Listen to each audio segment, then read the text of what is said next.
யாருமே இவரை சொல்லவும் சொல்லவில்லை. அப்போது இவராகவே அந்த தன்னுடைய தன்னார்வத்தில் அன்னை சோனியா வாழ்க, அன்னை சோனியா வாழ்க என்று தீவுத்திடலில் முழங்கியவர் தானே இவர். அவர் ஒரு 100 ஆண்டு நஞ்சையே கக்கி வைத்திருக்கிறார் திருமாவளவன். அதான் தன் உடல் முழுக்க, தன் மூளை முழுக்க எங்க பார்த்தாலும் நிறைந்து நிரம்பி விளைகின்ற அந்த திராவிட நஞ்சு அவர் பெயரில் கொண்டு போய் சேர்ப்பது என்பது கொடுந்துரோகம். எனவே இனி இந்த வாக்கு அரசியலை வைத்து நாம் வியாபாரம் செய்ய முடியாதோ என்ற பதற்றம். இனி இங்க சாதி அரசியல் செய்ய முடியாதுன்னு தான் தலைவரை சாதிக்குள்ள கொண்டு வர தலைவரையே சாதி அடையாளமாக மாற்ற முயற்சிக்கிறார். விடுதலை புலிகள் இயக்கத்தில் ஒடுக்கப்பட்டவர்கள் தான் முன் களத்திலே நிற்கிறார்கள், அவர்கள் தான் களத்திலே கொல்லப்படுகிறார்கள் என்றெல்லாம் பேசினார். அதுக்கப்புறம் தான் அவர் அழைக்கப்படல இல்லையா? இங்கு சாதி ஒழிப்பை பேசுகிறவன் எல்லாருக்கும் தன் சாதியை தவிர பிற சாதியை ஒழிப்பதும் மறுப்பதுமாக தான் நோக்கமாக இருக்கிறது என்று பேசுகிறேன். தன் சாதியை ஒழிக்க, தன் சாதி, அவன் சாதி இருக்கணும், மற்ற சாதி எல்லாம் ஒழியணும். நான் ஆளை குறிப்பிட்டே சொல்லுவேன். இப்படி பேசுறவன்லாம் தன் வீட்டுல இருக்கிற மகளுக்கும் மகனுக்கும் ஜூனியர் வேடன்ல நீண்ட கட்டுரைகளை வார வாரம் எழுதுனவன்லாம் அது என்னுடைய கையில் இல்லை, அந்த முடிவை நான் எடுக்க முடியாது. அப்புறம் என்ன மைக்கிட்ட பேசுற, மியூசியம் முடிக்கிட்டு உன் வீட்டை திருத்த முடியல, நீ உன் பேச்சவும் பொண்டாட்டி கேட்கல, உன் புள்ள கேட்கல, நீ என்னடா ஊர்ல இருக்கிறவன் வந்து சாதி இல்லைன்னு சொல்ல முடியும்? எப்படி சொல்ல முடியும்? நாங்க சொல்லலாம்டா, எங்க வீட்டுல எல்லாமும் இருக்கான். தமிழ் தேசியம் பேசுகிற எல்லா வீட்டிலும் எல்லா சாதியும் இருக்கு, நாங்க பேசலாம்.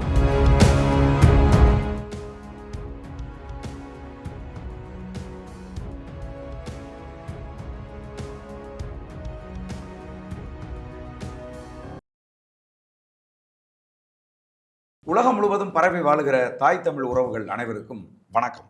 இன்னைக்கு நம்முடைய சோழன் சொல்வீச்சு வலையொலியில் நாம் தமிழர் கட்சியின் மாநில ஒருங்கிணைப்பாளர் மதிப்புக்குரிய தம்பி பாலமுரளி வர்மன் அவர்களை சந்தித்து பேச இருக்கிறோம்.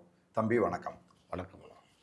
சமீப காலமாக விடுதலை சிறுத்தைகள் கட்சியினுடைய தலைவர் மதிப்புக்குரிய அண்ணன் திருமாவளவன் அவர்கள் ஈழ அரசியலில் தவறான தகவல்களை பதிவு செய்கிறார்.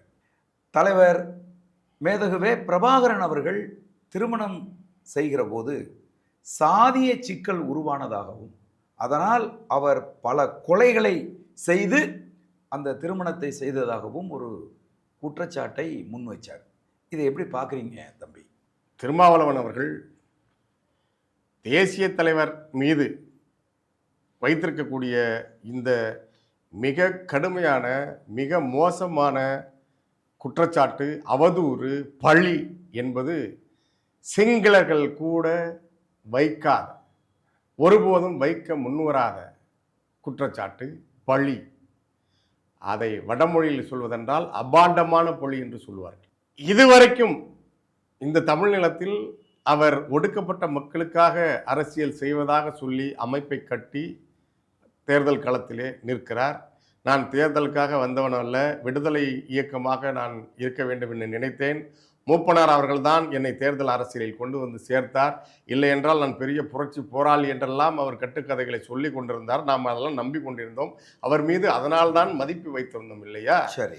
அது எல்லாவற்றையும் அவரே தவிடுபொடியாக்கி நான் இந்திய அரசியலில் ஒரு தரகன் என்பதை நிறுவுகிறதாக தான் நம்ம இதை பார்க்க முடியும். சிங்கள மக்கள் சொல்கிறார்கள், சிங்கள இராணுவத்தை சேர்ந்தவர்கள் சொல்கிறார்கள், உங்களுக்கு கிடைத்தது போல ஒரு தலைவன் எங்களுக்கு கிடைத்திருந்தால் எங்கள் நாட்டின் நிலை வேறாக இருந்திருக்கும் என்று சிங்களர்கள் சொன்னார்கள். புரியுது. ஈழ விடுதலை போராட்டம் என்பது அமைதி வழி போராட்டமாக இருந்தது, அது உங்களுக்கு தெரியும். தந்தை செல்வா உள்ளிட்டவர்கள் அதற்கு முன்பாகவே 1948 இலங்கை விடுதலை அடைந்த பிறகு அப்போது தொடங்கிய அந்த முரண், விடுதலைக்காக போராடியது தமிழினம், சிங்களர் 2 பேரும் சேர்ந்து போராடினார்கள். ஆனால் ஆங்கிலேயன் தன்னுடைய பிரித்தாளும் சூழ்ச்சியை அப்போதும் பயன்படுத்தி பெரும்பான்மையாக இருந்த சிங்களவர்கள் கையில் அந்த நாட்டை ஒப்படைத்து விட்டு சென்றார். அப்போதே தொடங்கிவிட்டது இந்த போராட்டம். சேனநாயகா, டட்லி சேனநாயகா போன்றவர்கள் காலத்தில் தொடங்கிய இந்த முரண் மேலும் மேலும் கூர்மையாகி இந்த தீவில் சிங்களம் மட்டும்தான் இருக்க முடியும், சிங்களருக்கு தான் முன்னுரிமை, சிங்களர்களை தவிர இங்க ஏனையவர்கள் 2ஆம் தர குடிமக்களாக நடத்தப்படுவார்கள் என்ற நிலையை உருவாக்கிய போது மக்களாட்சி கோட்பாட்டின் மீது நம்பிக்கை வைத்திருந்த தந்தை செல்வா போன்றவர்கள் காந்திய வழியிலே போராடினார்கள். அவர்களையெல்லாம் காவல்துறையும் சிங்கள இராணுவமும் சிங்கள அரசும் மிக கடுமையாக அவர்கள் மீது தாக்குதலை நடத்தி குண்டு கட்டாக தூக்கி குளத்தில் இருந்ததெல்லாம் நடந்தது. அதையெல்லாம் கண்ணுற்று வளர்ந்த இளைஞர்கள் இனி இப்படியான அணுகுமுறை இங்கு எடுபடாது, எங்களுடைய இளைஞர்கள் எங்கள் வழியிலே போராடுவார்கள் என்று சொல்ல முடியாது என்று தந்தை செல்வாவே மனம் நொந்து பேசுகின்றார். அந்த அடிப்படையில் இருந்துதான் விடுதலை போராட்டத்திற்கான ஆயுதம் தாங்கிய போராட்டத்திற்கான அந்த கிளர்ச்சியும் அந்த தேவையும் எழுந்தது. நாங்கள் ஒருபோதும் ஆயுதத்தை விரும்பி எங்கள் கைகளில் ஏற்கவில்லை, எங்கள் கைகளில் ஆயுதம் திணிக்கப்பட்டது என்று சொன்னார் நம்முடைய தேசிய தலைவர். அவரை போன்ற அறமான ஒழுக்கமான ஒரு தலைவன் உலகத்திலே இல்லை என்பது இங்கு பொய் பேசி பிச்சை எடுத்து அரசியல் செய்து கொண்டிருக்கின்ற திருமாவளவனுக்கும் தெரியும். அவர் செய்தது துரோகம் என்று நாம் ஏன் சொல்கிறோம் என்றால், அவர் இதற்கு முன்பு, இப்போதல்ல, அவர் எப்போது தேசிய தலைவரை கொச்சைப்படுத்தினார் என்றால் இதற்கு முன்பாகவே தன்னைத்தானே தென்னகத்து பிரபாகரன் என்று என்னைக்கு எழுதினாரோ, தனக்கு இதற்கு துளியும் தகுதியில்லை என்று தெரிந்தும் அதை செய்தாரோ, அதையெல்லாம் நாம் மிக பெருமையாக ஏற்றுக்கொண்டோம் இல்லையா? அங்கேயே தொடங்கியது அவருடைய இரண்டகம். எந்த துணிவில் அவர் சொல்லுகிறார், நாம் எல்லாம் அவரை எப்படி நேசித்தோம்? உங்களுக்கு ஒரு செய்தியை சொல்லுகிறேன். நான் முதலில் 1977 சமூக நீதி பேரணி என்று சைதாப்பேட்டையிலே அந்த மறைமலை அடிகள் பாலத்திலிருந்து இன்றைக்கு அந்த சின்னமலை பகுதியிலிருந்து ஒரு பேரணியை தொடங்குகிறார்கள் ஐயா பழநெடுமாறன் அவர்களும். அவரோடு இவர் அப்போது அரசியல் கட்சி அல்ல, இயக்கம். அப்போது திருமாவளவன் அவர்களும் அந்த பேரணியில் வருகிறார்கள். நான் அவர்களோடு நடந்து வந்திருப்பேன். அந்த காணொளி இருந்தால், அப்போது காணொளி எல்லாம் எடுக்கிற வழக்கம் இல்லை. 97 ஏனென்றால் ஒரு போராளியாக, சமூக போராளியாக நாம் அவரை பார்த்தோம். அப்படி தொடங்கிய வரை இந்த தேர்தல் அரசியலுக்குள் கொண்டு வந்து நீர்த்து போக செய்து, அவர்கள் நீர்த்து போக செய்தாலும் இவருக்கு எங்கே போயிட்டு அந்த போராட்ட குணம்? அவர் அரசு பணியில் இருந்தவர், அதிலும் எந்த துறையில் இருந்தவர் என்று உங்களுக்கு தெரியும். அங்கிருந்து புறப்பட்டு என்னுடைய ஒடுக்கப்பட்ட மக்களின் விடுதலைக்காக வந்தேன் என்று சொல்லுகிறவர் ஒரு உலகம் உன்னதமாக வியந்து போற்றுகிற ஒரு போராட்ட இயக்கத்தின் ஒப்பற்ற தலைவனை எப்படி இப்படி சொல்ல முடியும்? எந்த வகையில் நீங்கள் எங்களுக்கான தமிழர் தலைவர், இந்த இடத்திற்கான அரசியலை நான் பேசினேன், போராடினேன் என்று சொல்வதை நாம் எப்படி ஒப்புக்கொள்ள முடியும்? ஒருபோதும் முடியாது. அவர் சொல்லியிருப்பது என்பது இதைவிட இழிவாக ஒரு செயலை யாரும் தேசிய தலைவருக்கும் ஈழ விடுதலை போராட்டத்துக்கும் யாரும் இதுவரைக்கும் செய்ததில்லை, செய்யவும் முடியாது. ஏன் இந்த நிலையும் இந்த குணமும் உங்களுக்கு வந்தது? நீங்கள் யாருடன் சேர்ந்திருக்கிறீர்கள் என்பது இதிலிருந்து புரிகிறது. உங்களுடைய நண்பர்களுக்காக நீங்கள் யாரோடு உறவு வைத்திருக்கிறீர்களோ அவர்களுக்காக, அவர்களின் மனதையும் அவரது குணத்தையும் அவர்களுடைய வாழ்க்கையையும் அப்படி அவர்களின் சுயநலத்தையும் பின்பற்றி இதை நீங்கள் திட்டமிட்டு பரப்புகிறீர்கள். சிங்களர்கள் உங்களை விட மேலானவர்களாக பல நேரங்களில் தேசிய தலைவரை பற்றி சொல்லியிருக்கிறார்கள். இன்னும் சொல்ல போனால், சென்னையிலே ஒரு முறை சிகிச்சைக்காக வந்து சென்ற நமது பேரன்புக்குரிய பெரும் மரியாதைக்குரிய அண்ணன் பிரிகேடியர் பால்ராஜ் அவர்களை ஒட்டுமொத்த சிங்கள ராணுவத்தினர், இந்திய ராணுவத்தினர் பலரும் ஓடி வந்து சுற்றி சூழ்ந்து கொண்டார்கள் சென்னை விமான நிலையத்தில். பால்ராஜ் அவர்களே ஒரு நிமிடம் திகைத்து பார்க்கிறார். உங்களை பற்றி நாங்கள் அறிந்திருக்கிறோம், உங்களை பார்ப்பது எங்களுக்கெல்லாம் பெரிய பாக்கியம் என்று சொல்லி ராணுவத்தை சேர்ந்தவர்கள் அவரை அவ்வளவு கொண்டாடினார்கள். அப்படியான ஒரு பிரிகேடியர் பால்ராஜ் யாரால் உருவாக்கப்பட்டவர்? தேசிய தலைவரால் உருவாக்கப்பட்டவர். அந்த தேசிய தலைவரை நீங்கள் எப்படி பேசுகிறீர்கள்? ஏனென்றால் உங்கள் சிந்தை முழுக்க சாதி ஒழிப்பே சமூக விடுதலை என்று சொல்கிறீர்கள். ஆனால் உங்கள் சிந்தை முழுக்க சாதிய சகதி அவ்வளவு மண்டி கிடக்கிறது. இதை நீங்கள் தமிழ்நாட்டு அரசியலை பேசுகிற ஒவ்வொரு நொடியிலும் அதை நிறுவிக் கொண்டிருந்தீர்கள். இப்போது கடல் கடந்து ஈழத்திலும் உங்களுடைய சாதிய மனநிலையை கொண்டு வந்து அந்த வரலாற்றில் செருகுகிறீர்கள். இப்போதல்ல, 2002 சமாதான காலத்தில் நான் சென்று வந்தேன் என்று சொன்ன போதும் கூட இந்த சிக்கலை சாதிய சிக்கலாக பேசியவர் தான் திருமாவளவன். அதாவது ஒரு இன விடுதலைக்கு போராடிய ஒரு மக்கள் தலைவனை கொலை செய்தார் என்று சொல்வதன் மூலமாக கொலைகாரனாக, வன்முறையாளனாக சித்தரிக்க வேண்டிய தேவை திருமாவளவனுக்கு ஏன் வந்துச்சு? தேவை அரசியல் பிழைப்பு தான். வேற என்ன இருக்க முடியும்? வேற என்ன இருக்க முடியும்? அவர் தான் யாரு?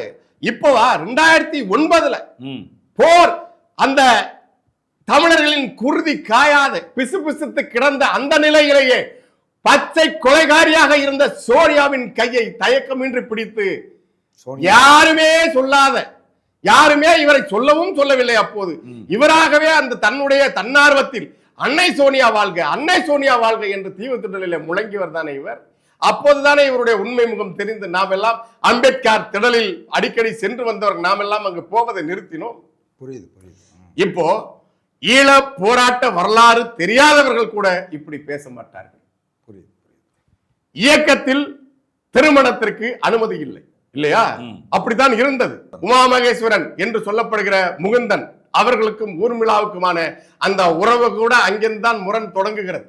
தலைவருக்கும் உமா மகேஸ்வருக்குமான முரண், பாண்டி பஜாரில் நடந்த துப்பாக்கி சூடு உள்ளிட்ட பல்வேறு நிகழ்வுகள், இப்படி கட்டுக்கோப்பான ஒழுக்கமான நேர்மையான ஒரு இயக்கம்தான் நாம் உருவாக்க நினைப்பது என்று தலைவர் உறுதியாக இருந்ததனால், அப்படி இருந்த சூழலில் 83 நடந்த வெளிக்கடை போராட்டம், வெளிக்கடையில் நடந்த படுகொலைகள், மக்கள் அங்கிருந்து விரட்டி அடிக்கப்பட்டது, குட்டிமணி ஜெகன் தங்கதுரை கொல்லப்பட்டது என்று பெரும் கொந்தளிப்பு உருவான நிலையில் தமிழ்நாட்டிலும் இங்கே இவர்கள் டெசோ என்ற அமைப்பை உருவாக்கி, தமிழகமும் அப்போது அண்ணா திராவிட முன்னேற்ற கழகத்தின் எம்ஜிஆர் தலைமையிலான ஆட்சி என்பதால் டெசோ அமைப்பில் பழநெடுமாறன் அவர்கள் உள்ளிட்ட, கருணாநிதி அவர்கள் உள்ளிட்ட இந்த அமைப்பை சேர்ந்தவர்கள் தமிழ்நாடெங்கும் இந்த போராட்டத்தை நாமெல்லாம் படித்துக் கொண்ட சிறு வயது மாணவர்கள், பள்ளி மாணவர்கள் நம் மனதில் அவர்கள் அங்கே படுகின்ற துயரங்களை பள்ளிக்கூடங்களில் புகைப்பட கண்காட்சிகளை நடத்தி காட்டி, பெண்களின் மார்பிலே இரும்பு கம்பியை காய்ச்சி சிறி என்று எழுதுகிறான், குழந்தையை கொதிக்கும் தாட்டினிலே தூக்கி போடுகிறான் என்று படக்காட்சிகளை காட்டி நம்மை இதற்குள் கொண்டு வந்தவர்கள் இவர்கள் எல்லாம் அந்த 83ஆம் ஆண்டு காலகட்டம் தொடங்கி ஈழத்திலே வடக்கிலும் கிழக்கிலும் மனிதர்கள், தமிழர்கள் வாழ முடியாத ஒரு நிலை உருவான போது தெற்கு இலங்கையிலும் படித்துக் கொண்டிருந்த மாணவர்கள், மாணவிகளுக்கு, அங்கிருந்த பேராதனை கல்லூரியிலும் மற்ற கல்லூரிகளிலும் படித்துக் கொண்டிருந்த மாணவர்களுக்கு படிக்க முடியாத, உயிருக்கு பாதுகாப்பு இல்லை என்ற நிலை ஏற்பட்ட போது தென் இலங்கையில் படித்துக் கொண்டிருந்த மாணவர்கள் 9 பேர், 5 மாணவர்கள் 4 மாணவிகள் எல்லோரும் சேர்ந்து எங்களுடைய பகுதியில் யாழ்ப்பாணம் கல்லூரியில் சேர்த்து படிப்பதற்கு அரசு ஏற்பாடு செய்ய வேண்டும் என்ற வேண்டுகோளோடு கால வரையற்ற உண்ணாவிரதத்தை தொடங்கினார்கள், உண்ணா நிலையை தொடங்கினார்கள். அந்த 9 மாணவர்களில் 5 இளைஞர்கள், 4 இளம்பெண்கள், அதில் ஒருவர்தான் பெரும் மதிப்புக்குரிய அன்னை தமிழினத்தின் தாய் அன்னை மதிவதனி அவர்களும் அப்போது மாணவி, அந்த 4 பெண்களில். ஆனால் அதில் உண்ணாவிரதம் தொடர்ந்து இருப்பதனால் ஒரு மாணவி உயிருக்கு பாதிக்கப்பட்டு உயிருக்கு போராடி கொண்டிருந்த நிலையில் அவர்களை பாதுகாப்பாக தலைவரின் தலைமையிலான இயக்கம் தலையிட்டு அவர்களுக்கு சிகிச்சை அளிப்பதற்காக தமிழ்நாட்டிற்கு அழைத்து வருகிறார்கள். மதுரையிலே அவர்கள் மருத்துவமனையில் அனுமதிக்கப்பட்டார்கள், அவர்களுக்கு சிகிச்சை அளிக்கப்பட்டது அந்த 4 பெண்களுக்கும். பிறகு மதுரையிலேயே வைத்திருப்பதற்கு விரும்பாமல் அவர்களுக்கு தேவையான பாதுகாப்பை ஏற்பாடு செய்ய வேண்டும் என்பதற்காக அப்போது சென்னை திருவான்மியூரில் இருந்த பெருமதிப்புக்குரிய அண்ணன் ஆண்டன் பாலசிங்கம், அன்னியார் அடேல் அவர்களின் இல்லத்திலே கொண்டு வந்த அந்த மாணவிகள் தங்க வைக்கப்பட்டார்கள். இது எப்போது அந்த உண்ணாநிலை நடந்தது? 1984 ஜனவரி 9ஆம் நாள் அந்த உண்ணாநிலை போராட்டத்தை இவர்கள் தொடங்கினார்கள். எங்களுக்கான கல்வியை நாங்கள் எங்கள் மண்ணிலே பயில்வதற்கு அரசு, சிங்கள அரசு, இலங்கை அரசு ஏற்பாடு செய்ய வேண்டும் என்பது அவர்களின் வேண்டுகோள். அந்த மாணவிகளை பாதுகாக்க வேண்டும் என்ற அன்போடு இயக்கம் இந்த நடவடிக்கையை மேற்கொண்டது. அப்படி அடல் பாலசிங்கம் அவர்களின் பாதுகாப்பில், அண்ணன் ஆண்டன் பாலசிங்கம் அவர்களின் பாதுகாப்பில் இந்த 4 மாணவிகளும் இருக்கின்ற போது ஒரு எப்போதுமே துடிதுடிப்பாக, துருதுருப்பாக, இளமையோக துள்ளலோடு இருக்கின்ற பெருமதிப்புக்குரிய அன்னியார் அவர்கள் துருதுருப்பாக இருப்பார்கள் என்று சொல்வார்களே, ஒரு சுட்டித்தனமாக இருப்பார்கள் என்று சொல்வார்களே, அப்படி எல்லோரையும் அன்பாக வளைய வந்து கொண்டிருந்தவர்கள், தமிழ்நாட்டில் வாழ்ந்து கொண்டிருந்த ஆண்டன் பாலசிங்கம், அடல் பாலசிங்கம் அவர்களுக்கு இவர்களுடைய வருகை பெருத்த மகிழ்ச்சியை தருகிறது.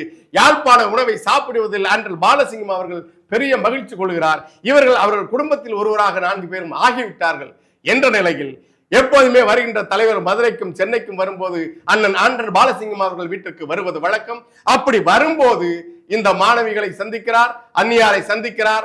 அது ஒரு நாள் இந்தியாவில் இருக்கின்ற அந்த தமிழ்நாட்டிலே இருக்கின்ற இந்த கொண்டாட்ட மனநிலை அப்போதும் உண்டு. எந்த பண்டிகை, அந்த பண்டிகையின் பின்புலம் என்ன என்பதை எதுவும் பார்க்காமல் பெருநகரங்களில் வாழ்பவர்கள் எல்லாம் நம் பண்டிகை என்று கொண்டாடுவதை ஒரு கொடுமையான வழக்கம் இருக்கிறது. அதன் பண்பாடுக்கு தொடர்புடையதா என்பதை இவர்கள் சிந்திப்பதில்லை.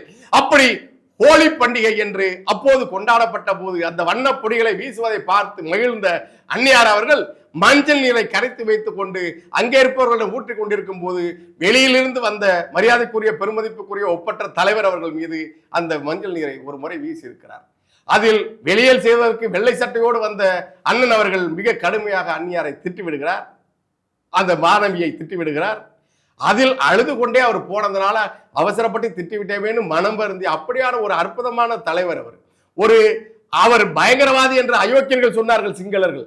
அதற்கு நிகரான சொல்லை திருமாவளவன் அவர்கள் சொல்லியிருக்கிறார். அப்ப நீங்க ராஜபக்சேட்ட போய் பரிசு வாங்குனீங்கல்ல, அப்ப ராஜபக்சேவின் தூதுவர் தான் நீங்க என்று சொன்னோமே. நான் நாடாளுமன்ற உறுப்பினர் என்பதனால் போனேன் என்று சொன்னீர்களே, இப்போது ராஜபக்சே அவர்களின் வாயாக நீங்கள் பேசியிருக்கிறீர்கள். இங்க இருக்கிறவர்கள் தான் கொலை செய்தார்கள், இனப்படுகொலையில் துணை போனது திராவிட முன்னேற்ற கழக அரசு, அதன் தலைமை கருணாநிதி அவர்கள், இந்திய அரசு காங்கிரஸ் அரசு கொன்றது, இனப்படுகொலை செய்தது என்று சரத்முறையா சொல்லியிருக்கிறார், கோத்தபய ராமசாமி சொல்லியிருக்கிறார். அவர்களும் போலவே நீங்கள் இப்போது தலைவர் மீது அப்படியான அவதூறை நீங்கள் பரப்புகிறீர்கள் என்றால் நீங்கள் யாருக்கு நண்பன்? நீங்கள் யாருக்கு நண்பன்? அப்போ அப்படி ஒரு பெண் நம்மால் கலங்கி விட்டாலே என்று அவனுக்கு ஆறுதல் சொல்லி அவரை தேற்றி ஐயோ என் தவறு, என்னுடைய தவறு என்று சொன்ன அந்த ஒப்பற்ற தலைவனை அந்த நொடியில் தான் இப்படியான ஒரு அக்கறையாக ஒரு மனிதராக இருக்கிறார். அவரை பிரபாகரன் என்பவரை பற்றி எப்படியெல்லாம் சொல்லப்படுகிறது. அப்போதே அவர் யார்? அவர் ஆல்பர்ட் துரையப்பா தொடங்கி அப்போதே அவருடைய நடவடிக்கைகள் எவ்வளவு தேடப்படுகிற, எல்லாராலும் விரும்பப்படுகிற தம்பி என்று சொல்லப்பட்ட ஒரு தலைவர் இன்றைக்கு நம் மீது இவ்வளவு கரிசனத்தோடு அணுகிறார் என்று ஒரு அன்பு, ஒரு பேரன்பு அவருக்கு முகிழ்த்திருக்கிறது அன்னியாருக்கு. எப்போது உண்ணாவிரதம்? 1984 ஜனவரி 9. அந்த நொடியில் இயக்கத்தில் இந்த விதிகளை நாம் தளர்த்த வேண்டும், திருமணம் கூடாது என்பது ரொம்ப கடுமையான விதி, அது ஒரு இயக்கத்திற்கு நல்லதல்ல என்று ஏற்கனவே அண்ணன் ஆண்டன் பாலசிங்கம் போன்றவர்கள், அடல் பாலசிங்கம் போன்றவர்கள் அண்ணன் பிரபாகரன் அவர்களிடம், தேசிய தலைவரிடம் சொல்லிக் கொண்டிருந்த அந்த காலத்தில் நீங்கள் திருமணம் செய்ய வேண்டும் என்று அறிவுறுத்துகிறார்கள். அதற்கு அண்ணன் இசைவு தெரிவிப்பது, அந்நியார் அதற்கு அனுமதி அளிப்பது, ஒப்புதல் அளிப்பது, இதெல்லாம் ஒரே நேரத்தில் நிகழ்கிறது. அந்நியாருடைய தந்தையார் அவரிடம் உடனடியாக தகவல் தெரிவிக்கப்பட்டு குடும்பத்தின் பெற்றோரின் ஒப்புதல் பெறப்பட்டு ஜனவரி 9 உண்ணாநிலை தொடங்கிய ஒரு மாணவி சென்னைக்கு வந்த பிறகு அதே 1984 அக்டோபர் 1 திருப்போரூர் கந்தசாமி முருகப்பெருமானுடைய சன்னதியில் அங்கே தலைவருக்கும் அந்நியாருக்கும் திருமணம் நடந்தது. இதுல 9 மாத காலம். இதில் எங்கே எப்போது அந்த குடும்பம், அந்நியாரின் குடும்பம் காதலுக்கு எதிர்ப்பை தெரிவித்தது? எப்போது அண்ணன் அவர்கள் அப்போது யாரை போய் சுட்டு கொன்றார்? 14 பேரை சுட்டு கொன்றதாக சொல்றீங்கல்ல, அதுக்கான சான்றுகள் சிங்களனே கூட வைத்திருப்பான்ல. நீங்க சொல்றீங்க தேசிய தலைவர்கள் முதல்ல ஒரு துப்பாக்கி எடுத்து அக்கா கொடுத்த காசு வாங்கி அக்காவோட மோதிரத்தை வித்து அந்த ஒற்றை துப்பாக்கியை வாங்கி ஆல்பர்ட் துரையப்பா தொடங்கி அதற்கு பிறகு பல்வேறு நிகழ்வுகளை செய்திருக்கிறார்களே, தண்டனைகளை கொடுத்திருக்கிறார்களே துரோகிகளுக்கு. அந்த துரோகிகளுக்கு அத்தனை சான்றும் சிங்கள அரசிடம் இருக்கிறது. புலிகள் செய்த அத்தனையும் அவன் பதிவு செய்திருக்கிறான். தேசிய தலைவர் அவர்கள் இதை செய்திருந்தால் அவர் பதிவு செய்திருக்க வேண்டும். செய்திருந்தால் என்ற பேச்சுக்கே இடமில்லை. அப்படி ஒன்று நிகழ்வு நடக்கவே இல்லை. இது முழுக்க முழுக்க இவருடைய சாதி வெறியும் இவருடைய சாதிய சிந்தனையும் கொண்டு போய் அதில் திணிப்பது என்பது இவருடைய அழுக்கு மனநிலை, சுயநல சிந்தனையை தான் காட்டுகிறது. ஏனென்றால் அதே அரசியலை தான் இந்த தமிழ்நிலத்தில் அவர்கள் தொடர்ந்து செய்து கொண்டிருக்கிறார். சாதி அரசியல். சரி, இவர்கள் சொல்வது போல தமிழர்கள் சாதி வெறியர்கள் அல்ல என்பதை நாம் உறுதியாக சொல்ல முடியும். எல்லா நிலத்திலும் 1-2 குற்றவாளிகள் இருக்கிறார்கள், எல்லா சமூகத்திலும் இருக்கிறார்கள். அவருடைய தன்முரணை சாதிய சிக்கலாக மாற்ற தொடங்கியவன் எவன்? சாதிய அமைப்புகளும் சாதிய கட்சிகளும் உருவான பிறகு இவர்கள் தங்கள் கட்சியை வளர்த்துக் கொள்வதற்காக, நிலைநிறுத்துவதற்காக எங்கே பிணமிடுகிறது, அது எந்த சாதி பிணம் என்று தேடி செல்பவன் ஊரில் இருப்ப அப்பாவி அல்ல, இந்த அயோக்கியர்கள் தான். தமிழன் சாதியார சிந்தனை இல்லை. அதற்கு எத்தனையோ சான்றுகளை சொல்ல முடியும். அப்படி என்றால் இந்த நாட்டிலே ஆணவ கொலைகள் அண்மை காலமாக நடக்கிறது. அப்போ நீங்க சொல்ற சாதி வரி நீண்ட காலமாக இருக்கின்றால் ஒருவரை ஒரு வெற்றி இந்த இனமே இல்லாது போயிருக்க வேண்டும். நான் சும்மா வேகமாக கோபமாக பேசல, சான்று சொல்றேன். நான் கஜா புயல்ல காவிரி படுகை மாவட்டங்கள் அவ்வளவும் பாதிக்கப்பட்டது. மொத்த நிலமும் வீழ்ந்தது, தென்னை மரங்கள் வீழ்ந்தன, எல்லாரும் பசி பஞ்சம் சாலை எங்கும் சத்திரங்கள் கட்டி வருவோர் போவருக்கெல்லாம் உணவளித்த மக்கள் உணவுக்காக இங்கிருந்து போன வண்டிகளின் பின்னால் ஓடுகின்ற நிலைக்கு ஆளாக்கப்பட்டார்கள். இங்க இருந்து சென்னையிலிருந்து ஐயா மரியாதைக்குரிய பாரதிராஜா அவர்கள் தலைமையில் நாங்கள் சென்றோம் அந்த பகுதிகளுக்கு. அங்கெங்கே மண்டபத்தில் மக்கள் தங்கியிருந்தார்கள். அப்போது எல்லா பகுதியிலும் எல்லாரும் ஒன்றாகத்தான் இருந்தார்கள். நாம் வீழ்ந்தோம், நாம் இழந்து விட்டோம், இயற்கை சீற்றத்தால் அழிந்தோம் என்று உணவு போட்ட அந்த இனத்தை உணவுக்காக கையேந்த வைத்தார்கள் இந்த அரசியல்வாதிகள், ஆட்சியாளர்கள், அன்றைக்கு இருந்தவர்கள். ஆனால் எல்லோரும் எல்லா மண்டபத்திலும் ஒன்றாக இருக்கும் போது ஒருவன் அங்கிருந்து ஒருவன் இது போன்ற சிந்தனை உள்ள ஒரு அயோக்கியன் இங்க இருக்கிற ஒருவனுக்கு போன் பண்ணி சொல்றான் இங்க ஒரு மண்டபத்துல அந்த சாதியோடு நாங்க இருக்க மாட்டோம் என்று 2 பேர் இந்த நிலையிலையும் சண்டை போடுறாங்கன்னு ஒரு பெரிய பொறுப்போக்கு புடுங்கிங்க கலவரத்தை உருவாக்குற இந்த அயோக்கியன் நாயங்க ஒருத்தர் சொன்னா அதை பத்தி ஒருத்தர் கொந்தளிச்சு பேசுறான். நான் உடனே சொன்னேன், நாம அங்கதான் களத்துல தானே இருக்கோம். எங்கேயோ ஒரு 2 பேர் திருத்துறைப்பூண்டியில ஒரு மண்டபத்துல இருக்கிற 2 பேர் சொல்லியிருக்க கூடும். அவன் சொன்னானா இல்லையான்னு என்பது கூட போன்ல கேட்டவனுக்கும் தெரியாது, சொல்லுவன் எந்த நோக்கத்துக்காக சொல்றான்னு தெரியாது. 2 பேர் தான். அங்க 1000 பேர் இருக்கான் மண்டபத்துல. 1000 பேரின் சிந்தனையாது இருவரின் சிந்தனையாக கூட இருக்கட்டும். இந்த 2 பேரின் சிந்தனையை உடனடியாக நீ சொல்லி ஊதி பெருக்கினா ஊரெங்கும் ஒற்றுமையாக எல்லா இடத்திலும் தங்கியிருக்கிறார்கள்ல, அங்கே சிக்கல் வரும். இத முதல்ல இப்படி காதால கேட்டு எவன் சொல்வதையே கேட்டு அதை நம்பி உடனடியாக பரப்புவதை அந்த பழக்கத்தை நிறுத்துங்கடா, அப்பதான் அந்த இன உறுப்பினர் என்று அப்பவும் இந்த கோபத்தோட தான் பேசினேன். இதை யார் செய்கிறார்கள் திட்டமிட்டு? தமிழர் நிலத்தில் இப்படியான ஒற்றுமை சமூக நல்லிணக்கம் இருந்துவிடக் கூடாது. சாதியை வைத்து இந்த வாக்குகளை அறுவடை செய்ய வேண்டும். வன்னியரும் பறையரும் ஒன்று சேர்ந்தால் நமக்கு அரசியல் இல்லை. பாமக வருகின்ற இடத்தில் நான் இருக்க மாட்டேன் என்று அவர்கள் இப்படி மாறி 100 அம்பேத்கர் சிலை திறந்தது அவர்கள் தான் என்று நீ என்னைக்காவது பேசிருக்கீங்களா? இல்ல. அங்கே தேவேந்திரர் தேவர் இவர்கள் இந்த கூறிய கொடூரமான நகங்களால் மக்களை கொடுமைப்படுத்திக் கொண்டிருக்கிறார்கள். ஆனால் மக்கள் கொடியவர்கள் என்று இவர்கள் சொல்லிக் கொண்டிருக்கிறார்கள். தங்களுடைய வாக்கு அரசியலுக்காக, இவர்கள் எஜமானர்கள் இடுகின்ற கட்டளைக்காக, அவர்கள் வீசுகின்ற எலும்பு துண்டுகளுக்காக இப்படியான சமூகத்தில் கேடுகளை, சீர்கேடுகளை, நிம்மதியின்மையை, ஒரு பயங்கரமான ஒரு மோதல் தன்மையை உருவாக்குகிற இவர்கள் அரசியல் தலைவர்களா? ஊரில் குற்றவாளிகள் எல்லாம் சாதிய போராளிகளாக, சமூக போராளிகளாக மாற்றி சொல்லுகிற இவர்கள் எப்படி அரசியல் தலைவர்களாக இருக்க முடியும்? அந்த தமிழ்நாட்டு மனநிலையை தூக்கி கொண்டு போய் உலக தமிழர்களுக்கே போராடிய ஒப்பற்ற ஒரு தலைவனிடம் நீங்கள் வைக்கிறீர்கள் என்றால் நீங்கள் யாருக்கான அடியாள்? அதான் என்ன கேள்வி வருதுன்னா, இங்க தமிழின தலைவர் மேதகுவே பிரபாகரன் அவர்கள் சாதிய ரீதியாக ஒரு குறைந்த சாதியை சேர்ந்தவர் அப்படிங்கிறது உண்மை. அதை நிறுவுவதற்கு இவர் முயற்சி பண்றாரா? அதை நிறுவி என்ன செய்ய போறீங்க? இல்ல கேட்கிறேன், என்ன செய்ய போறீங்க? அப்ப நோக்கம் என்ன? உங்க நோக்கம் என்ன? ஏன் அதை என்ன அதெல்லாம் ஏற்றுதானே எங்க போராட்டம். அதான் யாழ்ப்பாணத்திலேயே அவரை ஏற்று தலைவர்கள் எல்லா சாதியை சேர்ந்த, நீங்கள் குறிப்பிட விரும்புகிற உயர்ந்த சாதியை சேர்ந்தவர்களும் அவரை தலைவராக ஏற்றுக்கொண்டார்கள். அவர் அவரு அதை கூட சொல்லியிருக்கார் அவருடைய பேச்சுல, அவருடைய உரையில 42வது நிமிடம் தொடங்கி 46வது நிமிடமான அந்த 4 நிமிடத்திற்குள் அவர் ஒரு 100 ஆண்டு நஞ்சையே கக்கி வைத்திருக்கிறார் திருமாவளவன். அதான் தன் உடல் முழுக்க, தன் மூளை முழுக்க எங்க பார்த்தாலும் நிரம்பி வளர்கின்ற அந்த திராவிட நஞ்சு, அதை உண்டு வளர்ந்த அந்த தொனியில் அவர் மொத்த நஞ்சையும் அவர் பெயரில் கொண்டு போய் சேர்ப்பது என்பது கொடும் துரோகம். என்ன சொல்கிறார்? நான் இப்படியான ஒரு சாதியை சேர்ந்தவன் என்பதால் என்னை ஏற்றுக்கொள்வதில் கூட அவர்களுக்கு சிக்கல் இருந்தது என்று தலைவர் சொன்னதாக. அதைத்தான் நான் கேட்கிறேன். அந்த நோக்கம் தலைவரை சாதியப்படுத்துவது, தலைவரின் சாதியை பொது வெளியில் சொல்லி அவரை இழிவு செய்வது அப்படிங்கிறது தான் அவருடைய நோக்கமா? அதுதான் நோக்கம். ஒரே ஒரு எளிமையான கேள்வி, எப்ப சொன்னீங்க? எப்ப சொன்னார் தலைவர் உங்கள்கிட்ட? எப்ப சொன்னார்? அதுக்கான தரவு என்ன? இல்ல, எப்ப சொன்னாரு? 2002 போனதாக சொல்றாரு இல்லையா? அப்பதானே சொல்லியிருப்பாரு. சமாதான காலத்துல தான் இவர் போனாரு.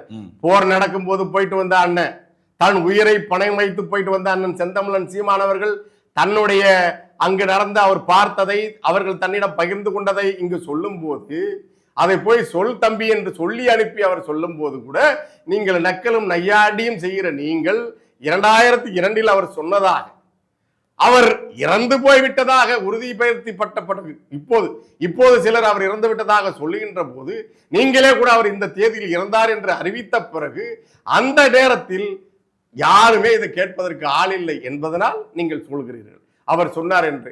இப்போ அண்ணன் அவர்கள் சீமான் அவர்கள் போயிட்டு வந்த நாளிலிருந்தே இதை சொல்லிக் கொண்டிருக்கிறார். அவர் அங்க என்ன கண்டார், என்ன பகிர்ந்து கொண்டார்கள், என்ன சாப்பிட்டார் உள்பட எல்லாம் சொல்றாரு.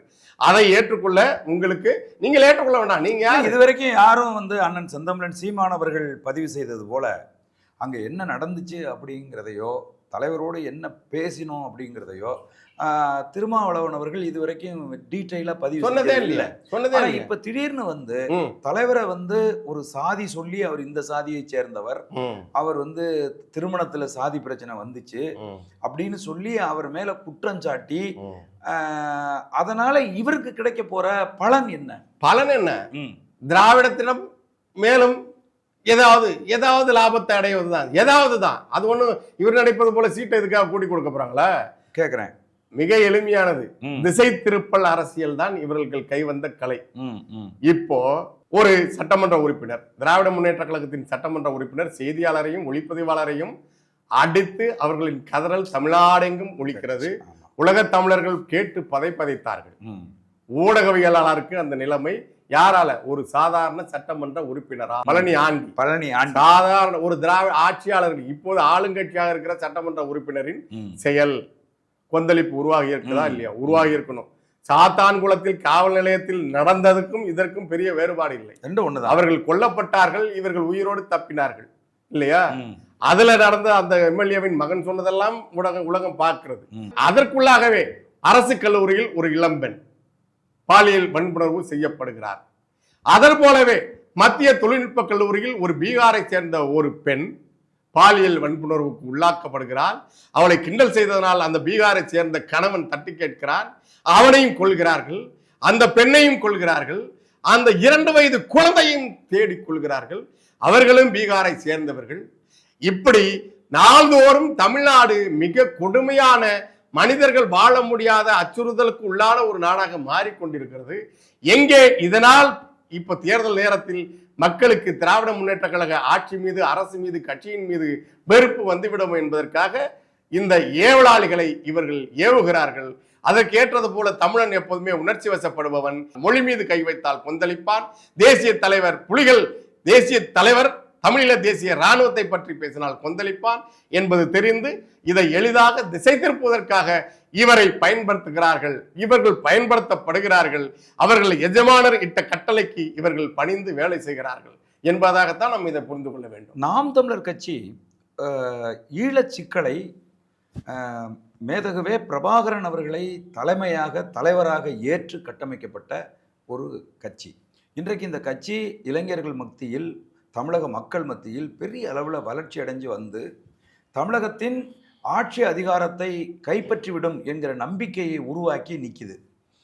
அந்த கட்சியை சிதைக்க வேண்டும், அதை தகர்க்க வேண்டும் அப்படின்னு சொன்னால் அதற்கு ஆணிவேராக இருக்கிற அந்த கட்சியின் தலைவர் மேதகவே பிரபாகரனை சிதைக்க வேண்டும் என்று திட்டமிட்டு இதை செய்கிறாங்க அப்படின்னு பாலமுரளிவர்மன் நினைக்கிறீங்களா? அதைத்தான் இவ்வளவு நேரம் ஆணித்தரமா சொல்றேன். ஏனென்றால் தேசிய தலைவர் அவர்கள் தமிழ் பேரினத்தின் முகவரி, சரி இல்லையா? அவரை சிதைப்பது என்பது, நாம் தமிழர் கட்சிக்கு எதிராக பணி செய்வது என்பது, நாம் தமிழர் கட்சியை, தமிழ் தேசிய அரசியலை, அந்த எழுச்சியை சிதைக்க வேண்டும் என்பதும் தமிழ் தேசிய பேரினத்துக்கு எதிரான செயல்பாடு தான். அதில் ஐயமே இல்லை. நாம் தமிழர் கட்சி என்பது இவர்கள் கருதுவது போல ஒரு அரசியல் கட்சியே அல்ல. அரசியல் கட்சி நாம் அறிவாயுதம் ஏந்தி களத்தில் இருக்கிறோம், மக்களை ஜனநாயகப்படுத்துவோம் என்று திருமாவளவன் அவர்கள் சொல்கிறார். ஆனால் உண்மையாகவே ஜனநாயகத்தை மீட்டெடுக்கிற பேரியக்கமாக நாம் தமிழர் கட்சி தான் இருக்கிறது. தேர்தல் களத்திலே நான் கேட்கிறேன், இத்தனை ஆண்டு காலமாக தேர்தல் களத்திலே நிற்கின்ற திருமாவளவன் அவர்கள், நீங்கள் யாரேனும் காசு கொடுக்காமல் தேர்தலை சந்தியுங்கள் என்று அவருடைய கூட்டணியை சேர்ந்த கூட்டணி தலைமைகளுக்கு சொல்லி இருக்கிறாரா? நீங்கள் உண்மையாகவே மக்களுக்கான அரசியலை முன்னெடுப்பவர் என்றால், ஒடுக்கப்பட்ட மக்களின் விடுதலைக்காக அரசியல் களத்தை தேர்ந்தெடுத்தீர்கள் என்பது உண்மை என்றால், நாங்கள் ஒடுக்கப்பட்டவர்கள், எங்களிடம் பணம் இல்லை, எங்கள் மக்கள் வாழ்வதற்கே முடியாத நிலையில் இருக்கிறார்கள். நாங்கள் அரசியல் களத்திலே எப்படி நாங்கள் பணம் செலவு செய்ய முடியும்? பணம் செலவு செய்வதல்ல, நீங்கள் மக்களுக்கு செய்ய வேண்டிய உரிமையை, அளிக்க வேண்டிய உரிமையை, சம வாய்ப்பை கொடுக்கிறதுக்கு தவறிவிட்டு என் மக்களுக்கு நீங்கள் கூலி போல கொடுப்பதை நிறுத்துங்கள், அது சரியான அரசியல் அல்ல, சரியான ஜனநாயகம் அல்ல என்றைக்காவது இவரால் பேசியிருக்க முடியுமா?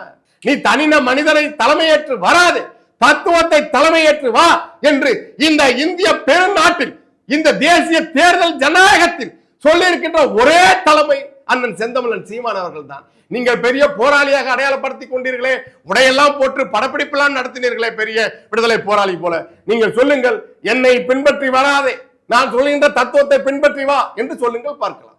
அதனால அவர் தேசிய தலைவர் அவர்கள் புகழை, அவருடைய பெருமதிப்பை குறைப்பதன் மூலமாக நாம் தமிழர் கட்சியை சிதைத்து விடலாம் என்று கருதினால், அவர் மலேசியாவிலோ எங்கேயோ அயல்நாட்டில் சென்ற போது, ஒரு மாநாட்டிற்கு சென்ற போது அங்கே இருந்த தமிழர்களின் எதிர்ப்பை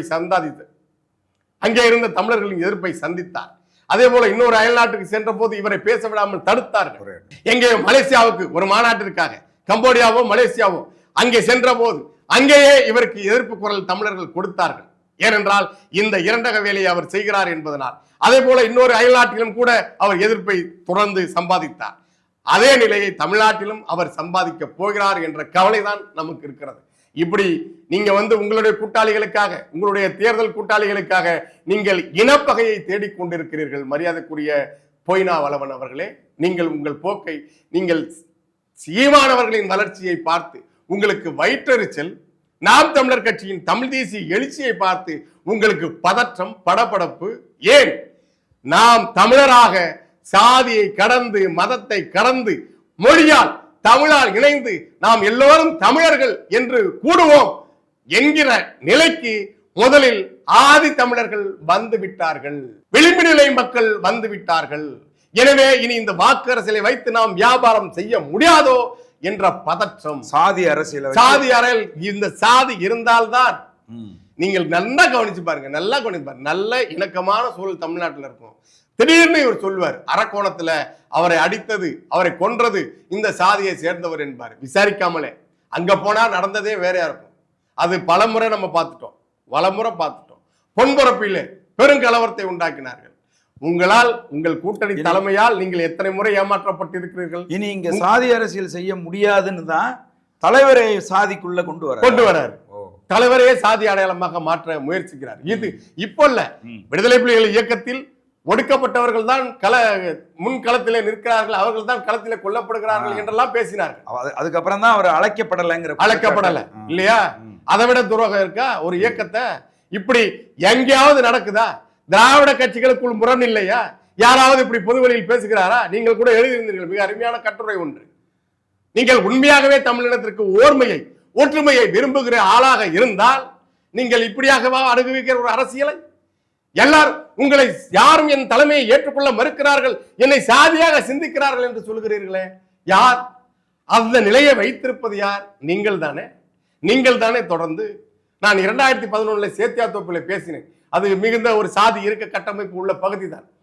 இங்கு சாதி ஒழிப்பை பேசுகிறவன் எல்லாருக்கும் தன் சாதியை தவிர பிற சாதியை ஒழிப்பதும் மறுப்பதுமாக தான் நோக்கமாக இருக்கிறது என்று பேசினேன். தன் சாதியை அவன் சாதி இருக்கணும், மற்ற சாதியெல்லாம் ஒழியணும். நான் ஆளை குறிப்பிட்டே சொல்லுவேன். இப்படி பேசுறவன்லாம் தன் வீட்டில் இருக்கிற மகளுக்கும் மகனுக்கும் ஜூனியர் வேடன்ல நீண்ட கட்டுரைகளை வாரம் எழுதுறவன்லாம் தன் மகளை யாருக்கு கட்டி கொடுத்தான், தன் மகனை யாருக்கு கட்டி கொடுத்தான், அது என்னுடைய கையில் இல்லை, அந்த முடிவை நான் எடுக்க முடியாது. அப்புறம் என்ன மயக்கிட்ட பேசுற?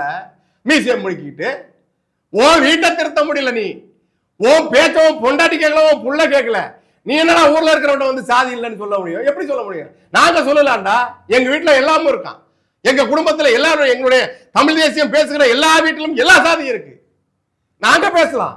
ஏன் சாதி? அந்த சேத்தியா தொப்புல பேசும்போது அன்னைக்கே அண்ணன் ரொம்ப மகிழ்ந்து, தம்பி அருமையா சொல்லலாம் அப்படின்னு சொல்லிட்டு தொடர்ந்து பாராட்டிட்டு இருந்தாங்க. அதை தொடர்ந்து எப்போதுமே நாங்க அண்ணன் சீமானன் கருத்தும் அதுதான், எப்போதுமே அண்ணன் சொல்லுவாங்க, சாதியை ஒழிக்கணும்னு நினைக்கிறவன் எல்லாரும் தன் சாதி இருக்கணும், மத்த சாதி எல்லாம் ஒழின்னு நினைக்கிறான். அதுக்கு சான்றா இருக்குல்ல, கடம்பூர் ராஜா அவர்கள், சாத்தூர் KKSSR அவர்கள் எல்லாரும் போய் எல்லா சாதி, அவனுடைய சாதி மாநாட்டில் கலந்துக்கிறானே, நீங்க கூட்டணியில தானே இருக்கீங்க, கேளுங்களேன், நாம் சாதி ஒழித்தோம், நமக்கு ஈவேரா அவர்கள் சாதியை ஒழித்தார்கள், நீங்கள் எப்படி போய் சேரலாம்? ஒரு நாள் பேசிட்டு வந்து நீங்க தேசிய தலைவரை பற்றியோ தமிழ்நாட்டில் தமிழர்கள் சாதி வெறி பிடித்தவர்கள் என்று பேசுங்க. நீங்க காந்த நீங்க காந்தாரி கோயிலுக்கு ஒரு முறை போயிட்டு வாங்க. குறிஞ்சாங்குளம் காந்தாரி கோயிலுக்கு ஒரு நீங்க பெரிய சமூக ஒடுக்கப்பட்ட மக்களுக்கான தலைவர் தானே. நீங்க ஒரு தடவை காந்தாரி கோயிலுக்கு போயிட்டு வாங்க. உங்க கூட்டணியில் இருக்கிற வைகோ அவர் ஊர் தானே. காந்தாரி கோயிலுக்காக 4 பேர் கொல்லப்பட்டார்களே, யார் அந்த கொலையில் சம்பந்தப்பட்டவர்கள் பேசுங்க. குறிஞ்சாக்குளத்துல தம்பி காக்கா அண்ணா போன்றவர்கள் வந்து சொல்றாங்க, இது வந்து திருமாவளவன் அவர்கள் வந்து முன்வைக்கிற குற்றச்சாட்டு பச்சை பொய், இது வந்து ஒரு அபாண்டமான அவதூறு அப்படின்னு சொல்றாங்க. நீங்க என்ன மாதிரியான குற்றச்சாட்டுகளை முன்வைக்கிறீங்க? அதுதான், இது பச்சை துரோகம், இது பச்சை பொய்யெல்லாம். அவரு எப்போதுமே தொடர்ந்து பொய்யை மட்டுமே பேசுற. ஏன்னா அவங்க திராவிட கூட்டு ஜனநாயகம் என்று சொல்லப்படுகிற மக்களாட்சி தத்துவம், இந்திய குடியரசு கோட்பாடு உருவாகி 1950 பிறகு 52 முதல் தேர்தல், 57, 62 தொடர்ச்சியான தேர்தல்கள், இப்படி தொடங்கிய பிறகு வெள்ளையரிடமிருந்து விடுதலை பெற்ற பிறகு கொள்ளையர்கள் கையில் கொண்டு போய் இந்த ஆட்சி அதிகாரத்தை கொடுத்த பிறகு எளிய மக்களை பற்றி எவருக்கும் அக்கறை இல்லை. அவருடைய அறியாமையை, இந்த மக்களின் அறியாமையை பயன்படுத்துகின்ற கூட்டமாக இந்த ஆட்சியாளர்கள் இருந்தார்கள். ஐயா பெரும் மதிப்புக்குரிய பெருந்தலைவர் காமராஜர் அவர்கள் தவிர, பெரும் மரியாதைக்குரிய போற்றுதற்குரிய ஐயா கக்கன் போன்றவர்கள் தவிர, பெரும் போராளி தோழர் ஜீவானந்தம் போன்றவர்கள் தவிர, சிங்காரவேலனார் போன்றவர்கள் தவிர, பிறகு வந்த திராவிட இயக்கங்கள் தொடங்கி அவர்கள் ஆட்சிக்கு வந்த காலம் பிறகு இந்த மக்களின் அறியாமையை, இந்த மக்களின் உணர்ச்சி போக்கை தங்களுக்கு சாதகமாக, தங்களின் தன்னலத்துக்காக பயன்படுத்துகிற போக்கு உருவான பிறகு வெறும் சொல்லால் மயக்கி, சொல்களால் திசை திருப்பி, பொய்யாக கட்டமைத்து, இல்லாத வரலாறை இருப்பதாக சொல்லி, இருக்கின்ற தமிழரில் வரலாறை புதைத்து மறைத்து, இங்க இருக்கிற தெலுங்கர்கள் விஜயநகர வாரிசுகள் இல்லையா, அவர்கள் காலத்துக்கு பிறகு இங்கே நம்முடைய ஒடுக்கப்பட்ட மக்களிடமிருந்தும் அல்லது விளிம்பு மக்களிடமிருந்தும் விடுங்கப்பட்ட அபகரிக்கப்பட்ட நிலங்கள் யாரிடம் போனது? விஜயநகர வாரிசுகளிடம் போனது. யாரிடமிருந்து பிரிங்கப்பட்டது? நம்முடைய மக்களிடமிருந்து பிரிங்கி அவர்களை அங்கேயே கூலிகளாக ஆக்கினார்கள். அப்போ நில உடைமை சமுதாயம், நிலக்கிழார்கள் யார் உருவானா, நிலம் யாரிடம் போனது? அதற்கு கொடுமையாக அந்த எதிர்த்து கேட்ட போராடிய மக்களை எப்படியெல்லாம் கொன்றார்கள்? கீழவன்மணிகளை 44 பேரை கொன்றது யார்? கோபாலகிருஷ்ணன் நாயுடு. இப்படி தொடர்ந்து இவ்வளவு வரலாறு இருக்குல்ல. இதையெல்லாம் மாற்றுவதற்காக, 99 அயோக்கியர்களை காப்பாற்றுவதற்காக, ஒரு அப்ராணியாக இருந்த பிராமணர்கள் மீது இவர்கள் தான் உங்களை ஏமாற்றினார்கள், இவர்கள் தான் உங்களை வஞ்சித்தார்கள், இவர்கள் தான் உங்களுக்கு துரோகம் இழைத்தார்கள், இவர்கள் தான் உங்கள் முன்னேற்றத்தை தடை செய்தார்கள் என்று திசை திருப்பி விட்டு இந்த ஈவேரா கும்பல் தொடர்ந்து இப்படியான, இது ஒரு எடுத்துக்காட்டு, இப்படி தொடர்ச்சியான பொய்களையே சொல்லி சொல்லி சொல்லி சொல்லி மக்களை அதை நம்ப வைத்து, அவர்கள் ஊடகத்தை கையில் எடுத்து, அச்சு ஊடகத்தை கையில் எடுத்து, இவர்களாகவே திரித்து வரலாறுகளை எழுதி அதை ஆழமாக பதித்து வைத்து அதையே நம்பிவிட்ட தமிழர்கள் உண்மை தெரிந்தாலும் நாங்கள் பழகிவிட்டோம், நான் தண்ணி அடிச்சு பழகிட்டேன், விட நினைக்கிறேன், முடியல, கை நடுங்குது, புகைச்சு பழகிட்டேன், என்னால சிகரெட் இல்லாம இருக்க முடியலன்னு சொல்றது போலவே இவர்களை நம்பி பழகிட்டேன், ஈவேராதான் எங்களுக்கு எல்லாம் சொல்லி பழகிட்டேன், தன்னை அறியாமல் நாக்கு அப்படிதான் சொல்லுது அப்படின்ற மனநிலைக்கு உருவாக்கி ஒரு தெளிவற்ற, ஒரு புத்தி பேதலித்த ஒரு கூட்டத்தை உருவாக்கி விட்டார்கள் இல்லையா? அந்த கூட்டத்தின் அடிப்படையில் தான் இவரும் பேசிக் கொண்டிருக்கிறார். அந்த கூட்டத்தில் தேர்தல் லாபத்துக்காக சிக்கி, தன்னுடைய லாபத்துக்காக இவர்கள் தன்னுடைய இயக்கத்தை அடகு வைத்து, அந்த வெளிமொழிகளை மக்களையும் ஒடுக்கப்பட்ட மக்களையும் அடமானம் வைத்து அரசியல் செய்து கொண்டிருக்கிற இவரிடமிருந்து அவர் உண்மை பேசுவார் என்று எதிர்பார்ப்பதோ, அல்லது அவர் சொல்வது பச்சை பொய், இப்போதுதான் அவர் பச்சையாக பொய் சொல்கிறார் என்று நினைப்பதோ மிக தவறானது. அவர் தொடர்ந்து இதைத்தான் செய்து கொண்டிருக்கிறார். அவர் துரோகம் செய்ய தயாராகி 2009 முதலே அவர் துரோகம் செய்ய தயாராகி விட்டார். இல்லை என்றால் காங்கிரஸோடு எப்படி இவர் இருக்க முடியும்? கேட்டால் நான் திமுகவோடு தான் இருக்கிறேன். இந்த கதையெல்லாம் இதெல்லாம் அப்புறம் RSS பிஜேபியும் நண்பர்கள் தான் சொல்லி இருக்கிறாரு, சனாதனத்தை எதிர்க்கிறாங்கிறாரு. நீங்க மாத்தி திராவிடம் என்ற ஒரு இனம் இல்லை, திராவிடம் என்ற ஒரு மொழி இல்லை, திராவிட தேசியம் என்பது இல்லவே இல்லை என்று யார்கள் யார் பேசுவதற்கு முன்னாடி யார் பேசுறது? நீங்க தான் பேசியிருக்கீங்க. இதெல்லாம் மாற்றி மாற்றி எதற்காக பேசுவார்? ஒருவர் கொள்கை அடிப்படையில் உறுதியாக இருந்தால் கொள்கை மாறாது. நீங்கள் இன்று ஒரு பேச்சு நாளை ஒரு பேச்சு என்று பேசுவதெல்லாம் நீங்கள் கொள்கையா, உங்கள் பேச்செல்லாம் கொள்கையா என்று நீங்கள் சொல்லிக் கொண்டு அந்த மக்களை ஏமாற்றலாம். அவர்களே இப்போது விழித்துக் கொண்டிருக்கிறார்கள். தமிழர்களாக நாங்கள் திரளுகிறோம், தமிழர்களாக சேர்ந்து நான் படையாச்சி வாழ்கின்ற தெருவில் தமிழனாக நான் நுழைய முடிகிறது என்று ஆதி தமிழரும் தேவேந்திரரும் தேவர்கள் தெருவில் நாம் தமிழராக உள்ளே போக முடிகிறது என்று தேவேந்திர குல வேளாளர்களும் இன்றைக்கு ஒன்றிணைந்து நாம் தமிழராக தலை நிமிர்கின்ற இந்த நேரத்தில் நீங்கள் இந்த துரோகத்தை செய்வது அரசியல் லாபம் அல்ல, இது பச்சை தமிழின துரோகம். இது அண்ணன் செந்தமிழன் சீமான் வந்து இது ஒரு மிகப்பெரிய நன்றி கெட்டத்தனம் அப்படின்னு சொல்லி பதிலடி கொடுத்துருக்காரு. ஆமாம், இது ரொம்ப பெரிய வார்த்தை இல்லையா? உறுதியா உறுதியா தான். நன்றி, ஏன்னா நன்றி கொள்வது என்பது இருப்பதிலேயே பெரும் கொடுமையானது. ஒரு மனிதன் தன்னிலையை இழக்கிறான் என்பது, அவன் எவ்வளவு உச்சகட்டமான ஒரு பெரிய துரோகத்தை செய்ய தயாராகிவிட்டான் என்பது நன்றி கெட்டத்தனத்தின் வெளிப்பாடுதான். சரி, என்னன்றி கொன்றார்க்கும் உய்வுண்டாம் உய்வில்லை, செய் நன்றி கொன்ற மகற்கு. உங்களை தலைவராக, ஒடுக்கப்பட்ட மக்களின் தலைவராக, அண்ணனாக நாம் நேசித்த இந்த மக்களுக்கு நீங்கள் செய்கின்ற துரோகம் என்பதும் நன்றி கெட்ட தனம் என்பதும் எதற்காக எதிலிருந்து வேணாலும் நின்று விடலாம். உங்கள் அரசியல் லாபத்துக்காக நீங்கள் எதை வேணாலும் பேசலாம். இப்போ போய் இப்படி ஒரு மிகப்பெரிய அபாண்டமாக எதிரிகளே சொல்ல தயங்குகின்ற, இன்னும் சொல்ல போனால் உங்களுடைய நீங்கள் ஏற்றுக்கொண்டிருக்கிற கூட்டணி கட்சியின் தலைமை, முன்னாள் தலைமை ஐயா கருணாநிதி அவர்கள் கூட இப்படி ஒன்று சொல்லியிருப்பாரா என்றால் நான் சொல்கிறேன், உறுதியாக கருணாநிதி அவர்கள் கூட சொல்ல மாட்டார். நான் உறுதியாக சொல்றேன், வாழும் கருணாநிதியாக நீங்கள் இருக்கிறீர்கள், அதுதான் முக்கியமானது. ஏனென்றால் அண்ணன் தமிழ்ச்செல்வன் அவர்கள் கொல்லப்பட்ட போது அடுத்த நாளே, அப்போது கருணாநிதி அவர்கள் முதலமைச்சர், அடுத்த நாளே கவிதை எழுதினார். அண்ணன் தமிழ்ச்செல்வன் அவர்களின் புன்னகை குறித்து கூட அதில் குறிப்பிட்டிருப்பார். புரியுது. நீ எப்படி ஒரு தீவிரவாத இயக்கத்தின் சேர்ந்த ஒருத்தருக்கு ஒரு முதலமைச்சராக இருந்து கொண்டு கவிதை எழுதலாம் என்று உடனடியாக அன்றைய எதிர்கட்சி தலைவர் ஜெயலலிதா அவர்கள் எதிர்ப்பு தெரிவித்த உடனே வழக்கம் போல பதறிட்டார் கருணாநிதி அவர்கள். அவருக்கு உடனடியாக பதவியை காப்பாற்றணுங்கிறது தானே.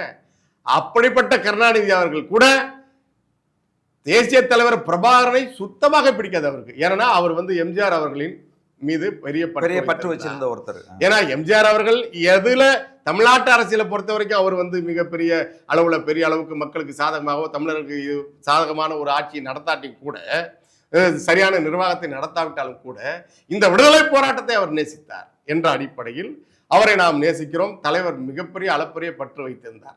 அந்த நேரத்தில் கூட கருணாநிதி அவர்கள் எப்படி மோசமாக நடந்து கொண்டார் என்பது பதிவு இருக்கிறது. அந்த கருணாநிதி அவர்கள் கூட சொல்ல தயங்காத, நிச்சயமாக சொல்லுகிறேன், அவர் சொல்லியிருக்கவே முடியாத சொற்களை நீங்கள் உணர்ச்சி வசத்தில் திராவிட திண்ணிகள், திடல் திண்ணிகள் கூடியிருக்கின்ற அந்த திணவில், அந்த ஒரு எருமை கூட்டத்தை பார்க்கும்போது ஒரு கிளர்ச்சி வருமே, அவர்களுக்கு போலவே அந்த இடத்திலே நீங்கள் உணர்ச்சி வசப்பட்டு பிளிரி விட்டீர்கள் என்றால் உங்களுக்கு தமிழ் தேசிய அரசியலின் எழுச்சி மிகப்பெரிய தடுமாற்றத்தை, சிந்தை தடுமாற்றத்தை கொடுத்திருக்கிறது. புத்தி பேதலித்து விட்ட நிலையில் நீங்கள் பேசியிருக்கிறீர்கள் என்றுதான் நாங்கள் உறுதிப்பட சொல்கிறோம். ஏனென்றால் எங்கள் தலைவனை போல ஒரு தலைவன் உலகத்தில் இல்லை, அது உங்களுக்கும் தெரியும்.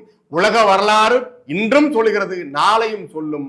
உலகமே போற்றுகின்ற ஒரு தலைவரை, எல்லா பேர ஆதிக்கம் வல்லாதிக்கத்துக்கும் சவாலாக இருந்த ஒரு தலைவரை, அவரால் அப்படி ஒரு தூய்மையான தலைவராக இருக்க முடிகிறது, ஏன் உங்களால் இருக்க முடியவில்லை என்று எல்லா நாட்டு மக்களும் போராடுவார்கள் என்கிற அச்சத்தில் இவர்கள் எல்லாம் சேர்ந்து எதிர்த்த அந்த தலைவரை, மூன்றாம் உலகப் போர் என்று சொல்லும் அளவுக்கு 24 நாடுகள் சேர்ந்து ஒரே ஒரு தலைவனை எதிர்த்தது. அப்படியான வலிமை மிக்க இராணுவ வலிமை மட்டும் இல்ல, அறிவாற்றலால் இந்த உலகத்தை கட்டுப்படுத்தி வைத்திருந்த ஒரு உலகம் முழுக்க தமிழினம் என்று ஒன்று வாழ்கிறது என்பதை உலகுக்கே எடுத்து சொன்ன ஒரு தலைவனை நீங்கள் பேசியது என்பது இன்றைக்கு மட்டுமல்ல, தமிழினம் ஒருபோதும் உங்களை மன்னிக்காது. இனி நீங்கள் எந்த நாட்டிலும் ஈழத்தமிழர்கள் முன்னால் நீங்கள் நிற்கவே முடியாது. மிக்க மகிழ்ச்சி தம்பி.